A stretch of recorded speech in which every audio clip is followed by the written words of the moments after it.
बिस्मिल्लाहिर्रहमानिर्रहीम अस्सलाम वालेकुम। आज की वीडियो में मिड टर्म के गेस्ट पेपर करेंगे। क्लास देखिए 7 है और सब्जेक्ट है हिस्ट्री एंड ज्योग्राफी।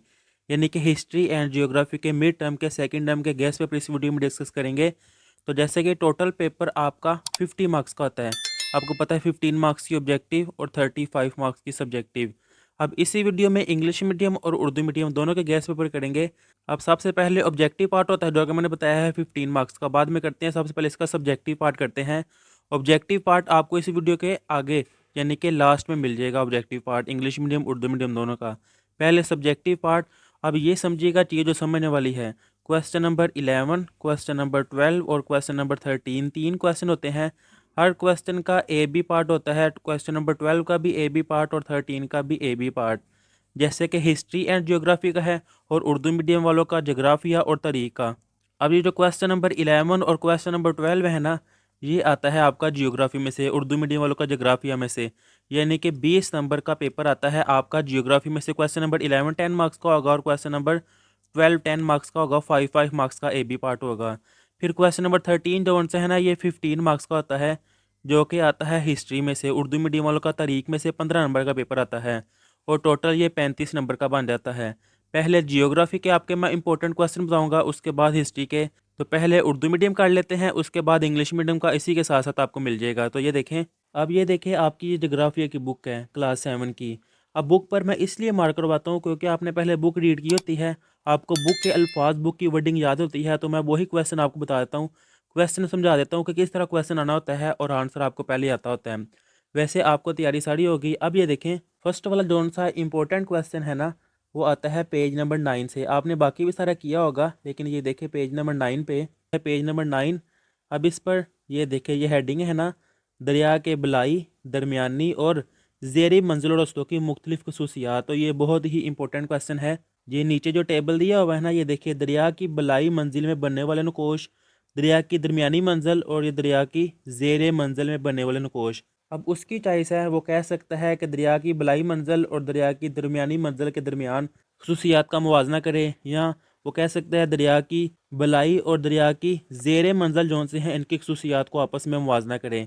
तो ये फर्स्ट वाला इंपॉर्टेंट क्वेश्चन था, आप इसको मार्क कर ले। देखिए मैंने क्वेश्चन भी आपको पढ़ के बता दिया है और पेज भी बता दिया है। अब आपको आसानी क्या हुई है बुक से मैं बताने की, कि आपने ये पहले याद किया होगा और आपको अब याद करने की ज़रूरत नहीं है, बस आपने रिवाइज़ करना है और आपका ये क्वेश्चन क्लियर हो जाएगा।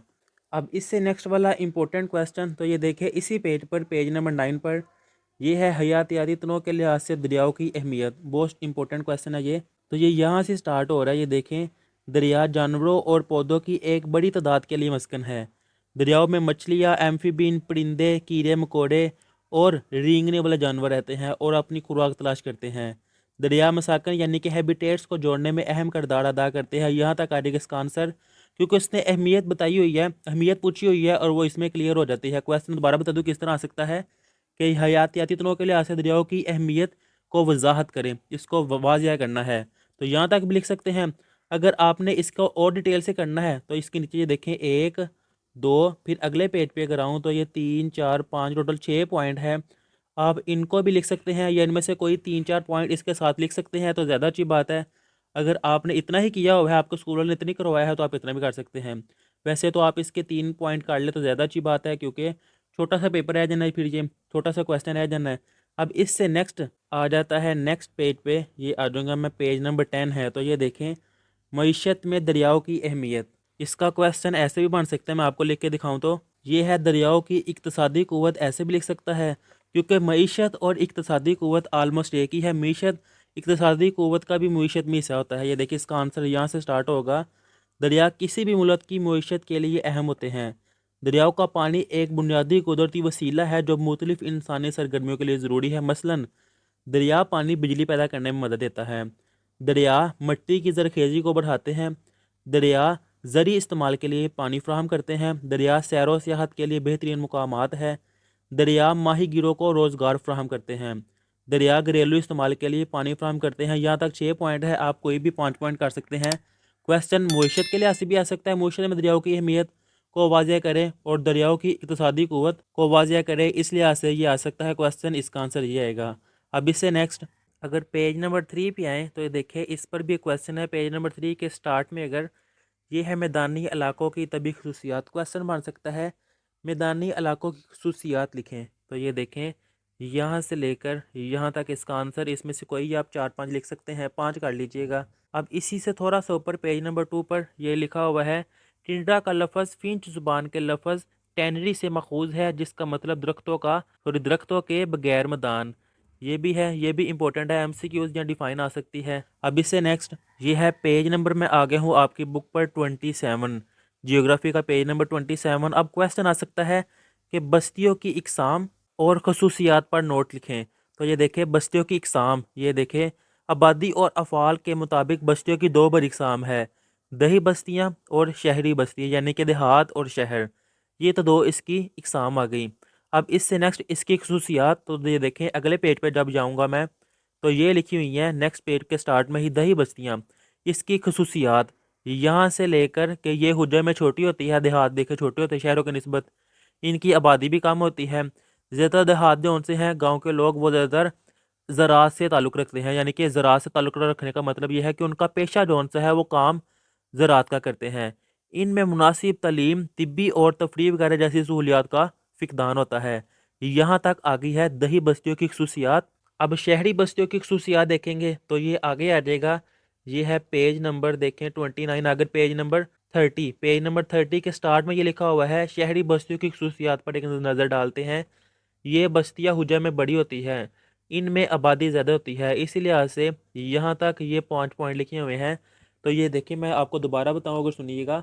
क्वेश्चन आ सकता है कि बस्तियों की इकसाम और खसूसियात लिखें।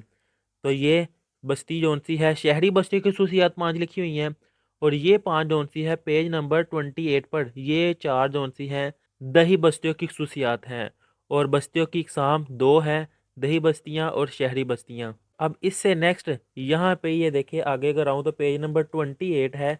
बहुत इंपॉर्टेंट क्वेश्चन है ये, अलहदा भी पूछ सकता है कि दही बस्तियों की इकसाम पर नोट लिखें। अब दोबारा बता दूँ, बस्तियाँ और आबादियाँ तकरीबन एक ही हो सकता है, तो ये भी कह सकते हैं वो कि दही आबादियों की इकसाम पर नोट लिखे, तो आपने परेशान नहीं होना है, दही बस्तियों या दही आबादियों एक ही बात है वो।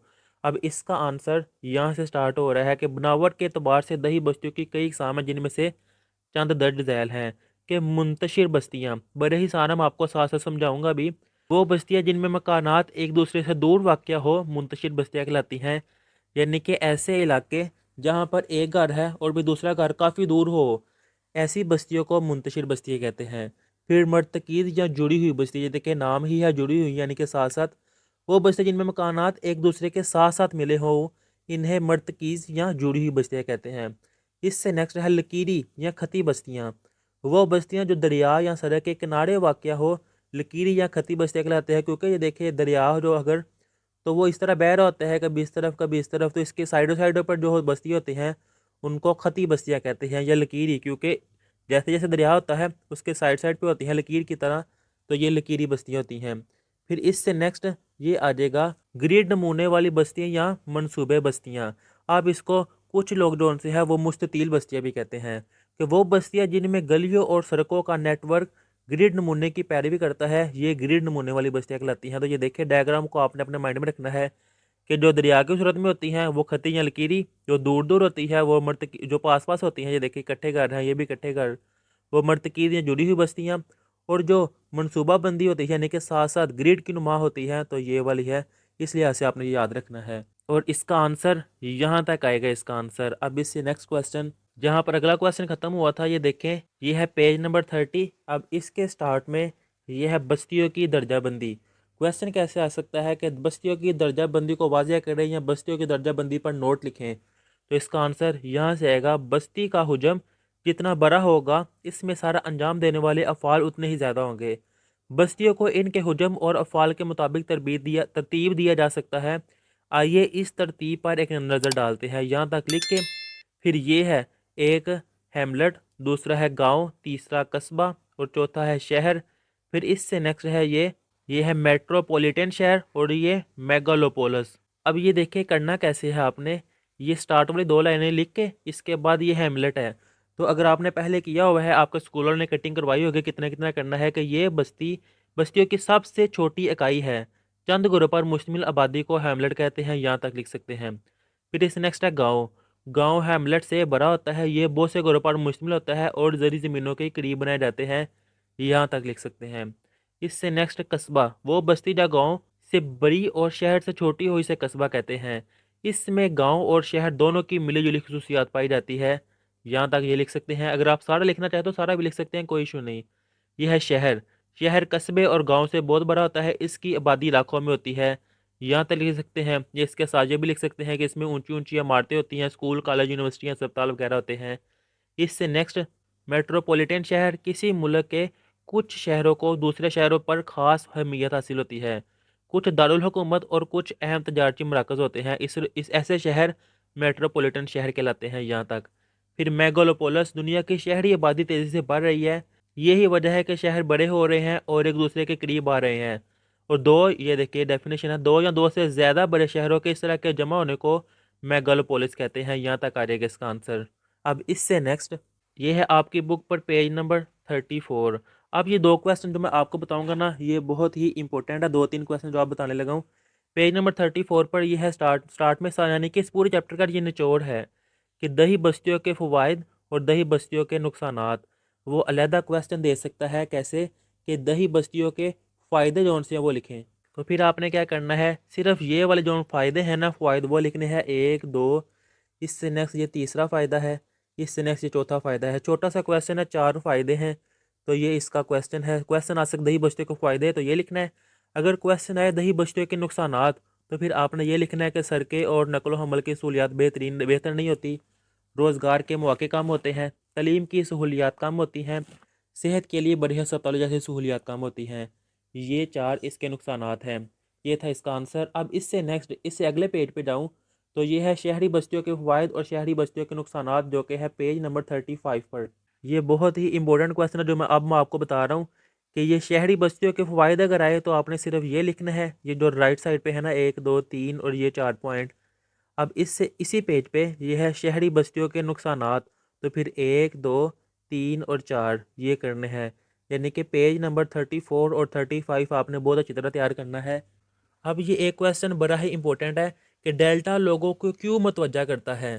तो इसका आंसर आएगा ये वाला, वो बड़े ज़री पैदावारी मराकज़ और आबादी के मराकज़ हैं। दूसरा पॉइंट ये है वो साहली दिफा फ्राहम कर सकते हैं और पीने के पानी की फ्राहमी को मुतासिर कर सकते हैं। और तीसरा वो माहौलियाती लिहाज से बहुत अहम है।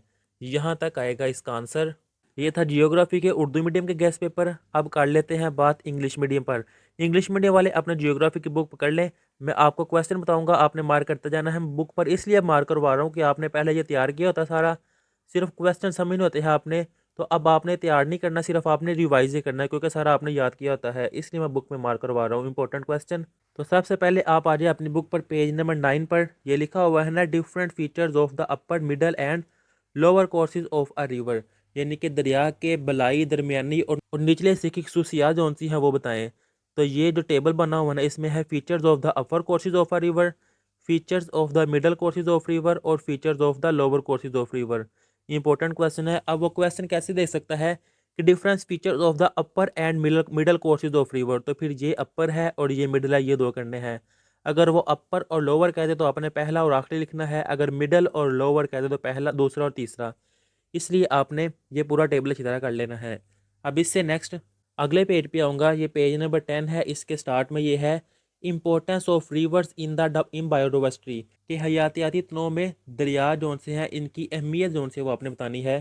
तो इसका आंसर आएगा यहाँ से, rivers are important habitats of a large variety of animals and plants, fish, amphibians, birds, insect, invertebrates and reptiles live in river. इस तरह सो ऑन। यहाँ तक आ जाएगा इसका आंसर। यहाँ तक अगर आप इसको और करना चाहते हैं यानी कि इंपॉर्टेंस और बताना चाहते हैं तो फिर आपने करना क्या है, यहाँ से लेकर यहाँ तक लिख कर फिर इसी पेज पे ये देखिए लास्ट पे पेज नंबर 10 के लास्ट में यहाँ से लेकर यहाँ तक ये पॉइंट्स दिए हुए हैं। आप इनमें से कोई तीन चार पॉइंट भी लिख दीजिएगा। ये है इसका आंसर जो कि मैंने आपको बता दिया है। और क्वेश्चन बन सकता है right importance of a river in biodiversity. अब इससे नेक्स्ट आ जाएगा, इससे नेक्स्ट पेज पे ही ये देखिए पेज नंबर 11 पर importance of reverse in economy. अब इसका क्वेश्चन वो एक और वर्ड में बना सकता है, तो मैं आपको लिख के बताता हूँ। इकोनॉमिक पावर ऑफ रिवर, ये भी क्वेश्चन बन सकता है। इसका आंसर वो भी यही होगा, यहाँ से लेकर आपने यहाँ तक लिखना है, ये 2 लाइनें लिख के, फिर इसी पेज के लास्ट में ये 6 पॉइंट लिखे हुए हैं, यहाँ से लेकर यहाँ तक आप इनमें से कोई भी पॉइंट कर सकते हैं। ये था इसका आंसर। अब इससे नेक्स्ट, अब ये देखिए पेज नंबर 3 पर एक क्वेश्चन है स्टार्ट में, अगर तो ये है फिजिकल फीचर्स ऑफ प्लेन्स, कि मैदानी इलाके जौन से हैं इनकी खसूसियात, और ये यहाँ से लेकर यहाँ तक लिखी हुई हैं। आप इनमें से कोई सी भी 5 कर लीजिएगा। अब ये देखिए इसी से थोड़ा सा मैं अगर ऊपर आऊँ पेज नंबर 2 पर, ये लिखा हुआ है ना, डू यू नो, ये एमसीक्यू भी आ सकता है और डिफाइन भी आ सकती है, इसको आपने अच्छी तरह कर लेना है। अब इससे नेक्स्ट पेज नंबर 29 पर अब क्वेश्चन वो दे सकता है कि types of settlements and there characteristic, के सेटलमेंट्स कौन सी है, आबादियाँ, बस्तियाँ, इनकी इकसाम बताएं और इनकी खसूसियात बताएं। तो ये देखिए सबसे पहले टाइप्स ऑफ सेटलमेंट्स, यहाँ से लेकर यहाँ तक है तो 2 टाइप्स है सेटलमेंट्स की, जो कि है रूरल सेटलमेंट्स और अर्बन सेटलमेंट्स, यानी कि देहाती बस्तियाँ और शहरी बस्तियाँ। ये तो होगी इसकी टाइप्स। अब इसकी करैक्टरिस्टिक, तो ये देखिए नेक्स्ट पेज पे ही ये है करैक्टरिस्टिक ऑफ रूरल सेटलमेंट्स, जो कि यहाँ से लेकर यहाँ तक है, ये 4 हैं रूरल यानी कि देहाती बस्तियाँ जौन सी हैं इनकी खसूसियात। फिर ये अभी मैं बाद में आपको मार्क करवाता हूँ, अभी एक क्वेश्चन मैंने पढ़ा है उसको कंप्लीट करें। तो नेक्स्ट आ जाएगा पेज नंबर 32 के स्टार्ट में, ये है करैक्टरिस्टिक ऑफ अर्बन सेटलमेंट्स, यानी कि शहरी बस्तियों की खसूसियात, जो कि आ जाएगा यहाँ से लेकर यहाँ तक। दोबारा क्वेश्चन मैं आपको बताऊँ, मैंने क्वेश्चन बताया था कि types of settlements and their characteristic. तो ये पहले आपको ये पैरा मैंने बताया है, एक ये है करैक्टरिस्टिक का, और फिर आपको एक मैंने बताया था पेज नंबर 30 पर ये है करैक्टरिस्टिक, और टाइप्स 2 टाइप्स हैं जो कि ये लिखी हुई हैं। अब इससे नेक्स्ट क्वेश्चन बन सकता है इसी पर, अगर मैं आगे करूँ तो ये पेज नंबर 30 है ना, तो यहाँ पर ये क्वेश्चन है टाइप्स ऑफ रूरल सेटलमेंट्स, यानी कि जो देहाती बस्तियाँ हैं इनकी इकसाम लिखनी है। तो इस लिहाज से ये है यहाँ से लेकर ये देखें 1, इससे नेक्स्ट ये 2, इससे नेक्स्ट ये 3, और अगर अगले पेज में आऊँ तो एक ये है 4, यहाँ तक आ जाएगा इसका आंसर। कहाँ से लेकर दोबारा आपको मैं दिखा देता हूँ, यहाँ से लेकर वहाँ तक। और क्वेश्चन क्या आ सकता है कि write down types of rural settlements. अब इससे नेक्स्ट आगे मैं आ जाऊँगा पेज नंबर 32 पर, तो ये देखें ये है ना टॉपिक सेटलमेंट्स हायरार्की, यानी कि दर्जाबंदी, बस्तियों की दर्जाबंदी पर नोट लिखें। तो इस लिहाज से ये जौन सी बस्ती है ना इनको दर्जे दे दिए गए हैं। सबसे पहले आपने इसका आंसर यहाँ से लेकर यहाँ तक लिखे, इसके बाद आपने ये नेम लिख लेने हैं, हैमलेट, विलेज, टाउन। फिर इससे नेक्स्ट आ जाता है नेक्स्ट पेज पे, ये है सिटी, मेट्रोपॉलिटन सिटी और मेगापोलिस। ये नेम लिखने हैं। अगर आपने इनकी डिफाइन की हुई हैं, आपने कटिंग करवाई होगी आपको स्कूल वालों ने, यानी कि अगर हैमलेट है, this is the smallest unit of settlement, it is complete of a few houses, यहाँ तक आ जाएगा। यानी कि इससे नेक्स्ट ये भी लिखिएगा, साथ सेटलमेंट इज़ कॉल्ड हैमलेट, ये हैमलेट का पॉइंट लिखा हुआ है यहाँ से लेकर यहाँ तक। फिर इससे नेक्स्ट है विलेज, यहाँ से स्टार्ट होगा, village is a bigger than hamlet, के ये हैमलेट से बड़ा होता है। It is the compressed of many houses which are constructed near the agriculture lands, यहाँ तक इसमें बहुत ज़्यादा घर होते हैं जो कि फसलों के करीब करीब होते हैं। फिर इससे नेक्स्ट है टाउन, इसकी भी आपको कटिंग करवाई होगी। फिर इससे नेक्स्ट ये 3 पॉइंट है, इसकी भी आपको कटिंग करवाई होगी। अगर आपके स्कूल ने आपको ये करवाई नहीं हुए तो आप ये 2 लाइन लिख के सिर्फ इनके नाम लिख दीजिएगा। अब इससे नेक्स्ट ये मैं आ गया हूँ पेज नंबर 37 पर। अब जो मैं आपको 2 क्वेश्चन बताने लगा हूँ ना, ये मोस्ट इंपॉर्टेंट है, बहुत ज़्यादा इंपॉर्टेंट है। ये देखें एडवांटेज ऑफ रूरल सेटलमेंट्स, यानी कि देहाती जौन सी आबादियाँ हैं इनके फ़वाद जौन से वो बताने हैं। तो अगर सिर्फ एडवांटेज ऑफ रूरल सेटलमेंट्स आए तो फिर आपने ये लिखना है, ये नहीं लिखना। 1 2, फिर इसी पेज पे ये 3 और ये 4 पॉइंट दिए हुए हैं। छोटा सा इसका आंसर है, ये 4 पॉइंट आएंगे एडवांटेज ऑफ रूरल सेटलमेंट्स। अगर आ जाए डिसएडवांटेज ऑफ रूरल सेटलमेंट्स तो फिर आपने ये लिखना है, इसके एडवांटेज नहीं लिखने। ये भी 1 2 3 और ये 4 हैं। अब इससे नेक्स्ट पेज पे अगर आऊँ, यानी कि 38 पे, तो ये है एडवांटेज ऑफ अर्बन सेटलमेंट्स, यानी कि शहरी बस्ती है, शहरी आबादियों के फ़वाइद। तो एक, फिर इसी पेज पे ये है दूसरा, ये तीसरा, और नेक्स्ट पेज पे आऊँगा तो ये चौथा है। ये 4 फ़ायदे हैं किसके, अर्बन सेटलमेंट यानी कि शहरी बस्तियों के। अगर डिसएडवांटेज आए यानी कि इसके नुकसानात, तो फिर ये आपने लिखने हैं 1 2, फिर इसी पेज पे ये है 3 और ये लिखा हुआ है चौथा, ये 4। अब एक मोस्ट इंपॉर्टेंट क्वेश्चन है, why do deltas attract people, कि डेल्टा लोगों को क्यों मुतवज्जा करता है। तो इसका आंसर आएगा आपके सामने है यहाँ से, they are major agriculture production centres and population centres. दूसरा है they can provide coastline defence and can impact drinking water supply, they are also ecological important. यहाँ तक है इसका आंसर। अब ये थे आपके जियोग्राफी के गेस्ट पेपर। अब हिस्ट्री के करते हैं। पहले उर्दू मीडियम के कर लेते हैं। ये देखिए तरीक की किताब है आपकी। अब इसका आप पेज नंबर 67 जब ओपन कर लेंगे, ये लिखा हुआ है बाबर के बरसगीर पर हमले की वजूहात। क्वेश्चन वो क्या दे सकता है कि ज़हीरुद्दीन बाबर के बरसगीर पर हमले की वजूहात बयान करें। तो ये देखें यहाँ से स्टार्ट होगा कि बाबर बरसगीर में एक सल्तनत चाहता था। इस वक्त बरसगीर के शुमाली इलाके इब्राहिम खान लोदी के ज़ेर तसल्लुत था। इसके उमरा का अहकाम इसकी हट दर्मी से नाराज़ थे। पंजाब के गवर्नर दौलत खान लोदी को इब्राहिम खान लोदी पर इतना गुस्सा था कि इसने बाबर को बरसगीर पर हमले की दावत दे दी। ये वजह बनी थी उसको हमले की दावत दी। इसके साथ आप ये भी लिख लें कि मेवाड़ का हुक्मरान राणा सांगा भी इन लोगों में से एक था जिन्होंने बाबर को बरसगीर पर हमला करने पर उकसाया था। यहाँ तक आप लिख सकते हैं इसका आंसर। अगर आप और लिखना चाहते हैं तो तीसरा पॉइंट भी चौथा पॉइंट भी ऐड कर लें, लेकिन अगर पहले दो पॉइंट भी आप लिख दें तो इसका आंसर आ जाएगा, क्लियर हो जाएगा। क्वेश्चन क्या है कि ज़हीरुद्दीन बाबर के बरसगीर पर हमले की वजूहात बयान करिए। अब इससे नेक्स्ट ये है पेज नंबर 62। अब ये देखें इसके शुरू में अगर आऊँ तो ये है बाबर की कामयाबी के इसबाब। कौन सी कामयाबी? पानीपत किसकी जो जंग हुई थी ना, इसमें बाबर को कामयाबी हुई थी। अब क्वेश्चन आ सकता है कि पानीपत की जंग में ज़हीरुद्दीन बाबर की फतह के इसबाब लिखें। तो मैं क्वेश्चन आपको लिख भी देता हूँ कि किस तरह वो पूछ सकता है। ये है पानीपत की जंग में बाबर ज़हीरुद्दीन बाबर की फतह के इसबाब। इस तरह क्वेश्चन पूछ सकता है। अब इसका आंसर यहाँ से स्टार्ट होगा। आपने अगर कटिंग की हुई है इस क्वेश्चन की तो आप कर सकते हैं, नहीं तो ये देखें सबसे पहले ज़हीरुल पानीपत की जंग में बाबर की कामयाबी के इसबाब दर्ज झैल हैं। पहला है मुनज़्ज़म फौज यानी कि ऑर्गेनाइज्ड आर्मी। ज़हीरुद्दीन बाबर की फ़ौज तादाद में कम थी लेकिन बहुत मुनज़्ज़म थी। यहाँ तक आप लिख सकते हैं। अगर आपने ये भी लिखना है तो लिख लीजिएगा। इससे नेक्स्ट आ जाएगा तोप के गोले फायर करने की टेक्नोलॉजी।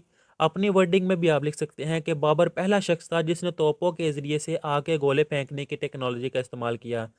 यहाँ तक लिख सकते हैं एक लाइन में, नहीं तो आप और ऐड करना चाहते हैं तो इस मकसद में इसकी फ़ौज में एक खसूसी दस्ता था यानी कि एक गिरोह था जो कि माहर बंदूकची का मतलब है जो कि गन मैन थे, गनर जिनको पिस्तौलें चलानी आती थी, की निगरानी में काम करते थे। यहाँ तक इससे नेक्स्ट है फौजी हिकमत अमली। सब चाहे आप पॉइंट भी लिख सकते हैं, अगर आप अंदर एक एक लाइन लिख देंगे तो ठीक है। कि बाबर किसी भी सरगर्मी से पहले एक तफसीली मनसूबा तैयार करता था, यानी कि कोई भी अगर उसने चीज़ करनी होती थी, जंग करनी होती थी तो वो एक मनसूबा तैयार करता था। इससे नेक्स्ट है फ़ौज का लड़ाई का जज्बा। बाबर की फ़ौज अपने वतन से बहुत दूर थी, एक मामूली गलती का मौत और ज़िल्लत थी। इस सोच ने बाबर की फ़ौज के लड़ने को जज्बे को और बढ़ा दिया। यहाँ तक आ जाएगा इसका आंसर और क्वेश्चन मैंने आपको बता दिया हुआ है। अब इससे नेक्स्ट ये आ जाएंगे अपनी बुक पर। आप पेज नंबर 77 अगर ओपन करेंगे तो इसके ऊपर लिखा हुआ है बरसगीर के मुसलमानों को दरपेश चैलेंज। अब आपको क्वेश्चन वो किस तरह दे सकता है, क्योंकि ये चैनल किस लिहाज से, अगर आप पेज नंबर पिछला पेज करें पेज नंबर 75 तो ये देखें 1857 की जंग आज़ादी की बरसगीर की तारीख का अहम मोड़ था। तो ये जो चैलेंज आए थे ये 1857 की जंग के थे। क्वेश्चन वो कैसे पूछ सकता है या मैं आपको अगर लिख कर दिखाऊँ, ये है कि 1857 की जंग की नाकामी की वजह से बरसगीर के मुसलमानों को जो मसाइल थे, तो पेज नंबर इसका आंसर आएगा पेज नंबर 76 पर। यह है जंग आज़ादी के बाद मुसलमानों को बरसगीर में बहुत से चैलेंज का सामना करना पड़ा, जिनमें कुछ दर्ज झैल हैं। ये है मुसलमानों की सियासी क़ुव्वत का नुकसान, इनकी मुआशी बुनियादों की तबाही, इस्लामी सकाफ़त के ख़ात्मे का ख़तरा, मुसलमान बेज़मी हो गए, कई मुसलमानों को अपनी मुलाजमत से हाथ धोना पड़ा। यहाँ तक ये 5 मसाइल थे। क्वेश्चन कैसे बन सकता है और ये आंसर है। अब इससे नेक्स्ट ये है पेज नंबर 66। इसमें है अकबर की इस्लाहात। इसमें क्वेश्चन दे सकता है कि अकबर की मजहबी पॉलिसी जो सी है दीन इलाही की वजाहत करें। तो ये तीसरा पॉइंट है, ये है दीन इलाही। क्वेश्चन कैसे आ सकता है वो मैं आपको लिख के दिखाता हूँ। ये लिखा है मैंने कि अकबर की पॉलिसी दीन इलाही की वजाहत। तो इसका आंसर आएगा ये वाला पॉइंट यहाँ से लेकर यहाँ तक। अगर आप मैं रीड करूँ तो अकबर ने एक नई पॉलिसी मजहबी पॉलिसी दीन इलाही मुतारफ़ करवाई। इसने बरसगीर के मुख्तलिफ मज़ाहब से अच्छे असूलों का इंतखाब किया और इन्हें दीन इलाही में इकट्ठा कर दिया। ये मजहबी पॉलिसी 1582 में नाफिज हुई, लेकिन अकबर की मौत के फ़ौरन बाद दीन इलाही ख़त्म हो गया।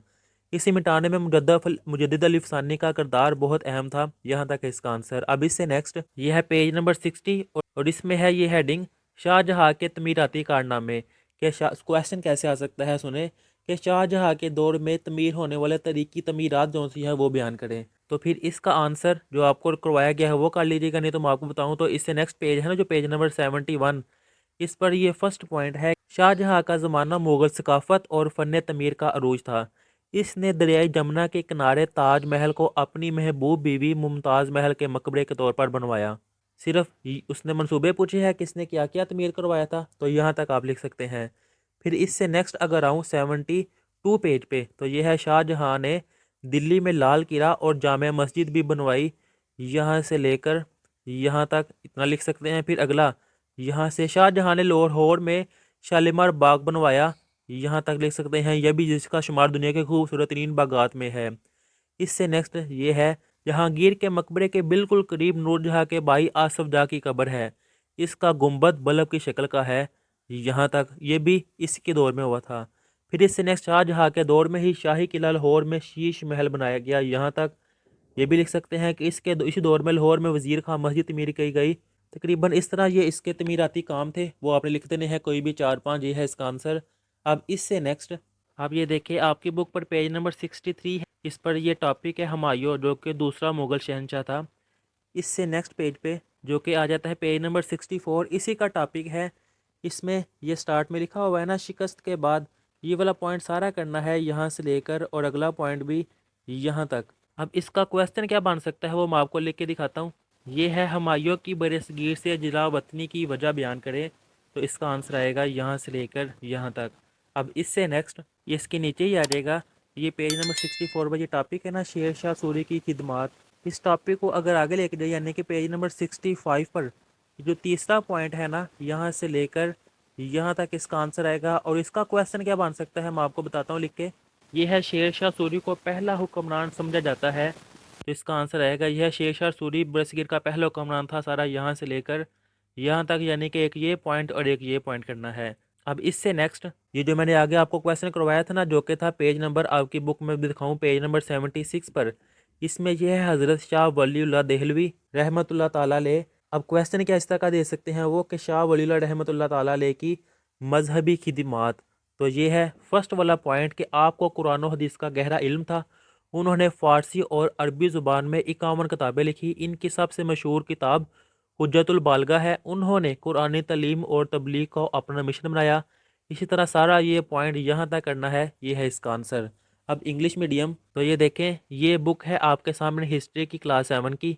इस बुक का आप पेज नंबर 67 अगर ओपन करेंगे तो ये लिखा हुआ है रीजंस ऑफ बाबर इन्वेशंस ऑफ अयदा सब कॉन्टिनेंट, यानी कि ज़हीरुद्दीन बाबर के बरसगीर पर हमले की वजह कौन सी है उस वो बयान करनी है आपने। तो इसका आंसर आएगा यहाँ से लेकर यहाँ तक, ये पहले जोन से 2 पॉइंट है, ये है इसका आंसर। अपनी बुक पे मार्क कर ले। और क्वेश्चन दोबारा बता दूं कि reason behind the Mughal empire Zahiruddin Babur invasion on the subcontinent, ये क्वेश्चन है और इसका आंसर आएगा ये पहली 2 लाइनें। अब इससे नेक्स्ट ये आ जाएंगे पेज नंबर 74 पर। ये देखें ये है ना टॉपिक अकबर रिफॉर्मर्स, तो इस लिहाज से इसका ये तीसरा पॉइंट है। क्वेश्चन बताऊँ आपको तो मैं लिख के भी आपको दिखा देता हूँ कि अकबर रिलीजियस पॉलिसी दीन इलाही, ये मैंने लिखा है कि अकबर रिलीजियस पॉलिसी दीन इलाही, यानी कि अकबर की मजहबी पॉलिसी कौन सी है दीन इलाही, इसको वजाहत करना है। तो इसका आंसर आएगा ये वाला पॉइंट यहाँ से लेकर यहाँ तक पेज नंबर 74 पर, यह है इसका आंसर। अब इससे नेक्स्ट ये आ जाएंगे पेज नंबर 72 पर। अगर मैं स्टार्ट में जाऊँ तो ये देखें इसका आंसर आएगा यहाँ से लेकर यहाँ तक। ये जो मैंने अभी आपको मार्क करवाया है ना, अब इसका क्वेश्चन क्या बन सकता है, तो ये देखें ये क्वेश्चन है reasons of Humayun excite from सब कॉन्टिनेंट, के बरसगीर में से हुमायूं की जलावतनी की क्या वजह थी वो बयान करनी है। तो इसका आंसर ये पॉइंट आएगा। अब इससे नेक्स्ट ये जो नेक्स्ट ही है ना कंट्रीब्यूशन ऑफ शेर शाह सूरी, इसका ये जो लास्ट वाला पॉइंट है ना, यहाँ से स्टार्ट होगा शेर शाह सूरी कि Sher Shah Suri was the first ruler of the subcontinent, ये सारा। फिर इससे नेक्स्ट आ जाएगा नेक्स्ट पेज पे ये 2 लाइनें और इससे नेक्स्ट यहाँ तक, ये इसका आंसर है जो कि आपके सामने लिखा हुआ है। अब इसका क्वेश्चन क्या है वो क्वेश्चन मैं आपको दिखाता हूँ कि Sher Shah Suri is the first reforming of सब कॉन्टिनेंट, कि शेर शाह सूरी को पहला हुक्मरान समझा जाता था बरसगीर का।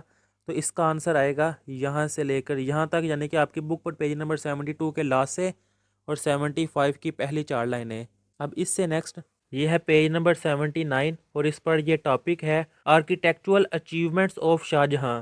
अब इस लिहाज से क्या क्वेश्चन बन सकता है वो मैं आपको लिख के दिखाता हूँ। ये है historical constructions build during the reason of Shahjahan, कि शाहजहां के दौर में तमीर होने वाले तारीखी तमीरात जोन से हैं वो बताने हैं।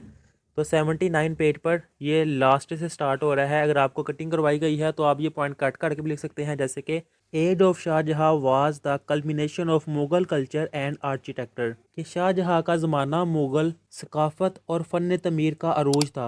ही built Taj Mahal as the tomb of his beloved wife Mumtaz Mahal at the bank of Jamuna river, कि इसने जमुना रिवर यानी कि जमुना दरिया के किनारे पर अपनी बीवी मुमताज़ के लिए एक महल बनवाया था। यहाँ तक लिख सकते हैं। फिर इससे नेक्स्ट अगले पेज पे ये आ जाएगा सेकंड वाला पॉइंट, ये थर्ड वाला पॉइंट। इस तरह सारा सारा नहीं करना आपने, इसमें से कटिंग करके करनी है आपने। फिर इससे नेक्स्ट ये फोर्थ वाला पॉइंट, फिर इससे नेक्स्ट अगले पेज पे ये पांचवा पॉइंट। पहले 4 पॉइंट कर सकते हैं, वो भी आप कटिंग करके, जैसे कि दूसरे पैरे में आपको कटिंग में दोबारा करवा देता हूँ किस तरह। The red fort and Jamia Masjid were also build by Shahjahan in Delhi, कि शाहजहाँ ने दिल्ली में जामिया मस्जिद और लाल किला बनवाया था। यहाँ तक दूसरा पॉइंट। इस तरह इसके बाकी। अब इससे नेक्स्ट क्वेश्चन, ये है पेज नंबर 85। अब ये देखें, इसके स्टार्ट में ये है the challenge faced by Muslim in subcontinent. अब क्वेश्चन क्या आ सकता है, किस तरह मैं आपको लिख के दिखाता हूँ।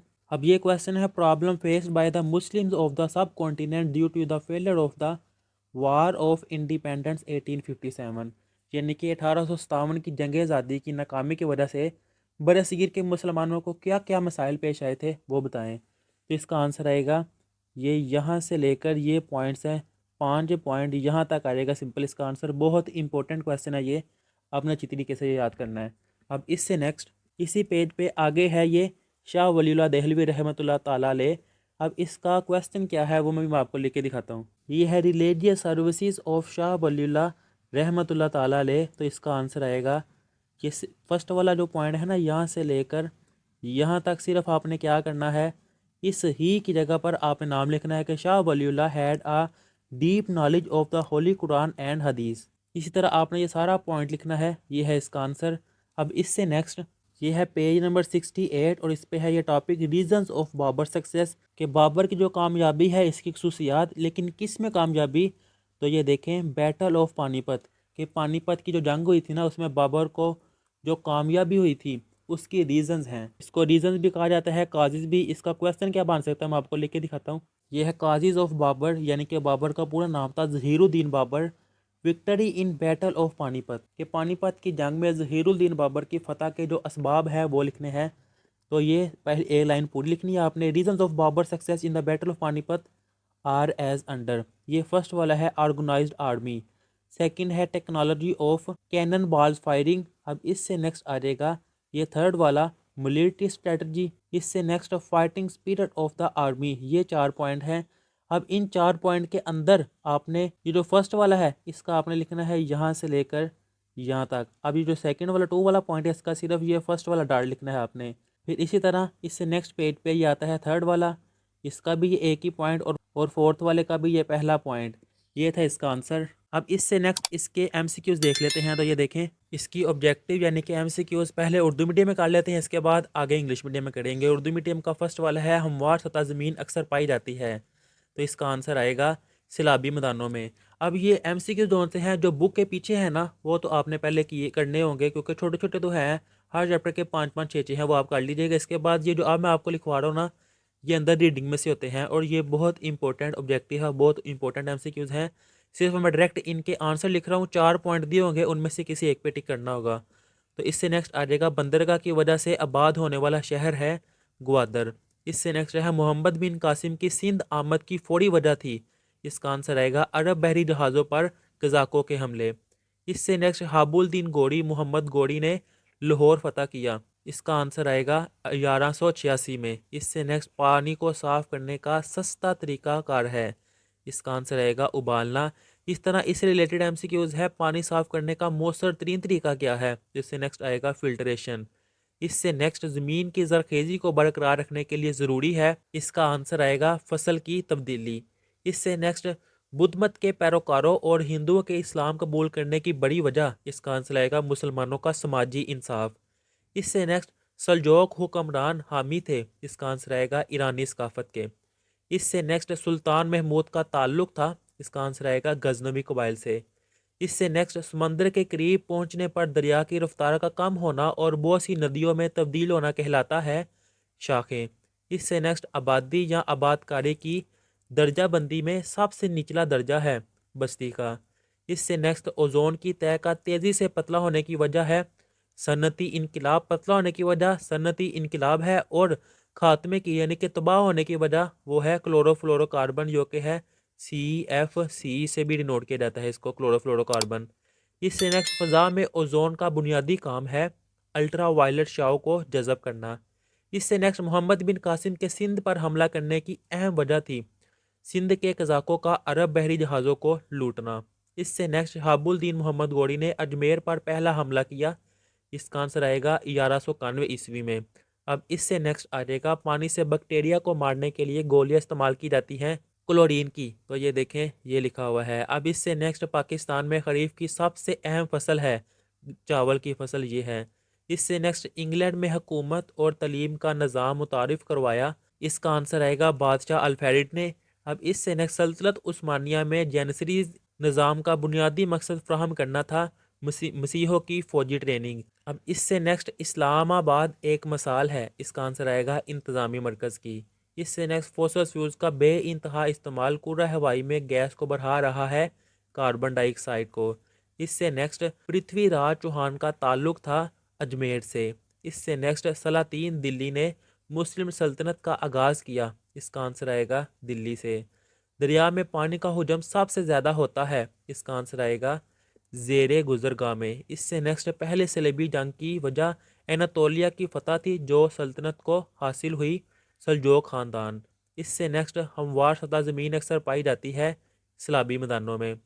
इससे नेक्स्ट गन्ने के खेत की ज़्यादा पैदावार का इन्हिसार है आबापाशी के बेहतर निज़ाम पर। इससे नेक्स्ट सल्जोक ख़ानदान का एक बड़ा सकाफ़ती कारनामा था खूबसूरत मसाजिद की तमीर। इससे नेक्स्ट सुल्तान महमूद गजनवी गजनवी ख़ानदान का आज़ाद हुक्मरान था। इसका आंसर आएगा पहला। ख़ानदान गुलामा की सल्तनत दिल्ली पर हुकूमत की। इसका आंसर आएगा 1206 से 1290 ईस्वी तक।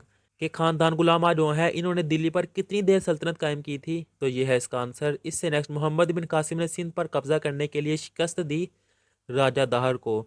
अब इससे नेक्स्ट इंग्लिश मीडियम के MCQs के गेस्ट पेपर। अब इंग्लिश मीडियम वाले हैं तो ये फर्स्ट वाला है। वैसे उर्दू मीडियम और इंग्लिश मीडियम सेम होते हैं। The gas used to kill germs in water, इसका आंसर आएगा क्लोरीन। के क्लोरीन के ज़रिए पानी में जो जरासीम होते हैं उसको ख़त्म किया जाता है।